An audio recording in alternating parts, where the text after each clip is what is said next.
Hello दोस्तों, कैसे आप सब। स्वागत है आप सबका एक बार फिर हमारे चैनल नॉलेज सिटी में। दोस्तों, जैसा कि मैंने एक वीडियो डाली थी जिसमें मैंने आपको बताया था कि अब हम एक नया सब्जेक्ट लेके चलने वाले हैं जिसका नाम रीजनिंग है, और जिसे हम लोग जनरल इंटेलिजेंस या रीजनिंग भी बोलते हैं। General intelligence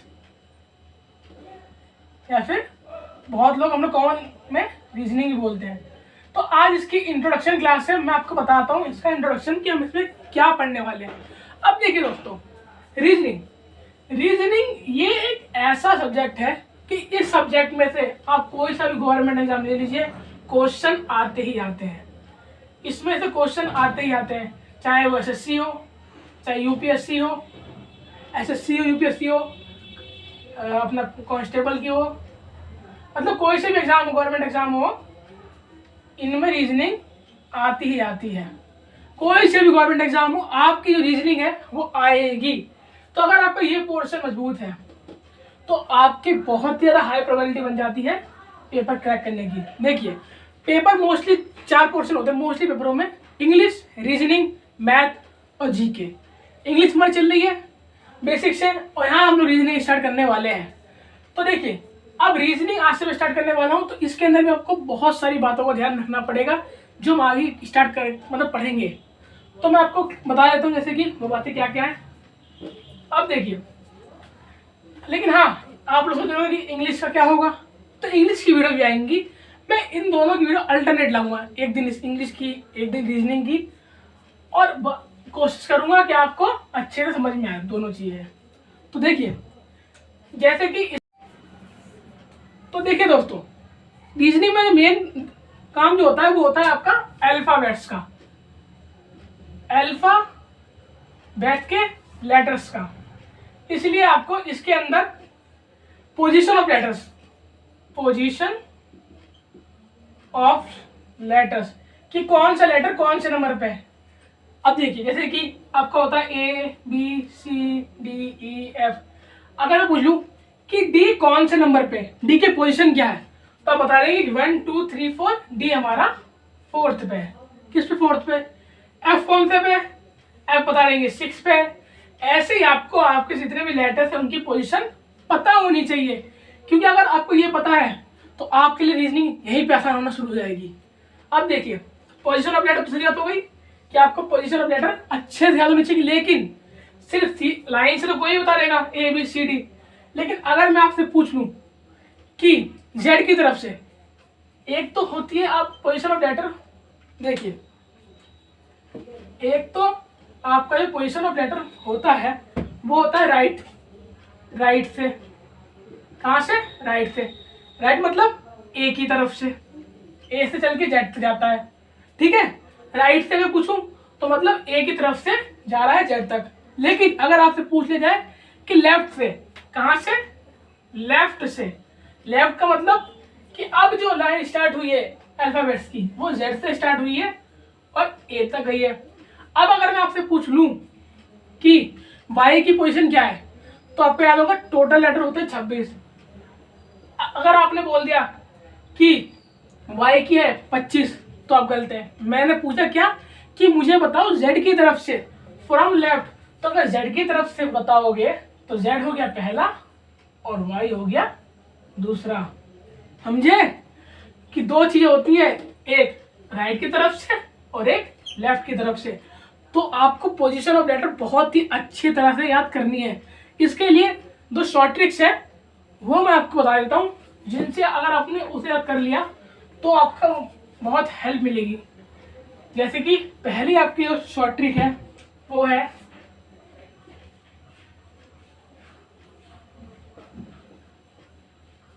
इजोटी। अब देखिए, पहली इजोटी, अब मैंने क्या लिख दिया। अब देखिए, ये ट्रिक है याद करने की, क्योंकि देखिए ये आपने लिखा। अब इनकी जो पोजीशन ऑफ लेटर होते हैं, मतलब कौन सी पोजीशन पे है, तो देखिए ये होता है 5वें पे, ये 10 पे, ये 15 पे, ये 20 पे और ये 25 पे। तो देखिए यहाँ 5 का टेबल बन गया ना कि 5 10 15 20 एंड 25। तो अगर आपको इजोटी याद हो गया, अगर मान लीजिए आपको याद है और मैंने आपसे पूछ लिया कि मुझे बताओ एफ की मैंने पूछ ली।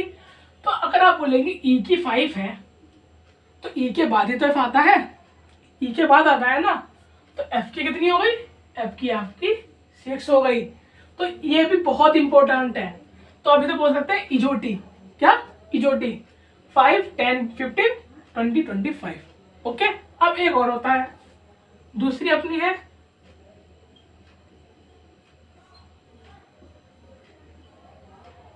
सीफी लोरक्स। अब देखिए इसमें क्या होता है, इसमें होता है आपका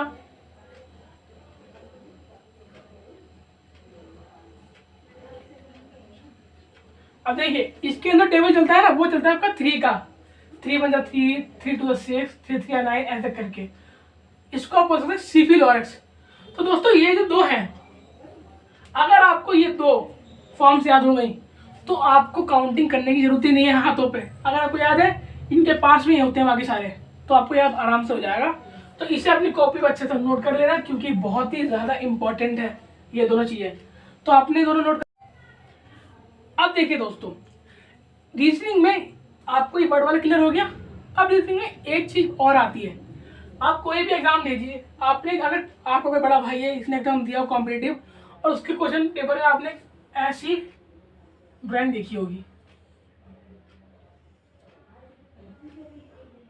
ये टॉपिक है, ये हमारा टॉपिक आता है काउंटिंग ऑफ ट्राइंगल से, काउंटिंग ऑफ ट्राइंगल से। तो देखिए अगर मैं आपसे पूछ लूं कि इसके अंदर कितने ट्राइंगल है, क्या कि इसके अंदर कितने ट्राइंगल है, तो आप लोग बोलेंगे कितने ट्राइंगल है, तो 1 2 3 और बड़ा वाला मिला के 4, कि सर जी इसमें 4 ट्राइंगल है, यही बोलेंगे। लेकिन ये 4 गलत है। क्यों? क्योंकि ध्यान से देखो, बिल्कुल आपने ये बोला 1, ठीक है, 1 2 3 से बोला था, और बड़ा वाला 4, लेकिन आप 2 भूल गए कि एक ये भी तो है, ये वाला मिला के 5, और एक फिर ये वाला भी है, ये वाला मिला के 6। तो इसके अंदर 6 ट्रायंगल कैसे हुए, एक बार यहाँ देख लीजिए। जैसे कि मैंने ये बनाया 1 2 3, इन दोनों को मिला के 4, इन दोनों को मिला के 5, और पूरे को मिला के 6। तो ये तो मैंने बहुत बेसिक वाला ट्रायंगल बताया है, लेकिन वहाँ इतने बेसिक वाले नहीं आते, वहाँ आते हैं डिफिकल्ट वाले, जो हम आगे के चैप्टर में पढ़ेंगे। ये तो छोटा वाला है, बहुत सारे ट्रायंगल तो अलग अलग आ जाते हैं जो आगे पढ़ने वाले हैं। तो एक इस टॉपिक में से आता है, और एक ऐसा आ जाता है, बताता हूँ आपको, एक ऐसा क्वेश्चन आ जाएगा जैसे कि उसने आपसे पूछ लिया कि पटना का जो रिलेशन जो बिहार से है, पटना का जो रिलेशन बिहार से है वो लखनऊ का किससे होगा। और अगर आपको उसने ऑप्शन दे दिए कि दिल्ली, यूपी, एमपी, या आपका 4th एसपी हिमाचल प्रदेश। अब देखिए पटना का जो बिहार से है वो लखनऊ किससे होगा, दिल्ली से, यूपी से, एमपी से, या एसपी से। अब देखिए दिमाग लगाइए, पटना का बिहार से, पटना बिहार, बिहार क्या है, राज्य है, और बिहार की राजधानी क्या है, पटना है। तो आप समझिए कि बिहार की राजधानी पटना है। अब लखनऊ, तो लखनऊ किसी की राजधानी है ना, लखनऊ हमारे यूपी की राजधानी है। तो यहाँ आपका आंसर क्या आ जाएगा, यूपी।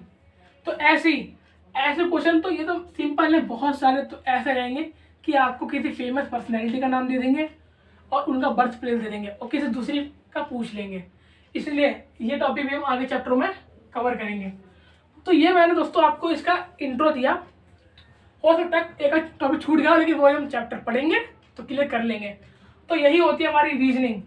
होता भी इसके अंदर बहुत कुछ है, वो हम आगे चैप्टर वाइज चैप्टर पढ़ेंगे। तो इसलिए दोस्तों आप लोग बने रहना और चैनल को सब्सक्राइब कीजिए और वीडियो को शेयर कीजिए। बाकी अब मैं आपके लिए रीजनिंग और इंग्लिश लाइन्स लाने वाला हूँ। चलिए, ओके, बाय।